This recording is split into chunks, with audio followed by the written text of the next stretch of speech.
ఇప్పుడు మనం గీజర్లో కొన్ని ఆప్షన్స్ అయితే తెలుసుకుందాం. పైన వచ్చేసరికి ఇక్కడ చూడండి వింటర్ అలాగే సమ్మర్ అని ఉంది.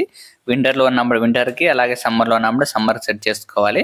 అలాగే ఇది వచ్చేసరికి గ్యాస్ కంట్రోలర్. మనం గ్యాస్ కంట్రోలర్ ఎప్పుడు మినీ నుంచి కొంచెం పైకి పెట్టుకుంటే సరిపోతుంది, మనకి కావాల్సిన వేడి నీళ్ళు అయితే వస్తాయి. అలాగే ఇది వచ్చేసరికి వాటర్ కంట్రోలర్. మనం వాటర్ కంట్రోలర్ ఎప్పుడు మ్యాక్సిమంలోనే పెట్టాలి, అప్పుడే మనకి వాటర్ ప్రెజర్ ఎక్కువగా ఉంటుంది. ఓకే, అలాగే మనం కింద వైపు కూడా చూద్దాం. ఇది వచ్చేసరికి ఆన్ అండ్ ఆఫ్ స్విచ్. ఇది దీంతో మనకి పెద్దగా పని లేదు, ఆన్లో పెట్టండి. అలాగే ఇక్కడ వచ్చేసరికి మనం గ్యాస్ కనెక్షన్ అనేది ఇవ్వాలన్నమాట ఇక్కడ. అలాగే ఇక్కడ నుంచి మనకి వేడి నీళ్ళు బయటకు వస్తాయి, హాట్ వాటర్ చూడంండి.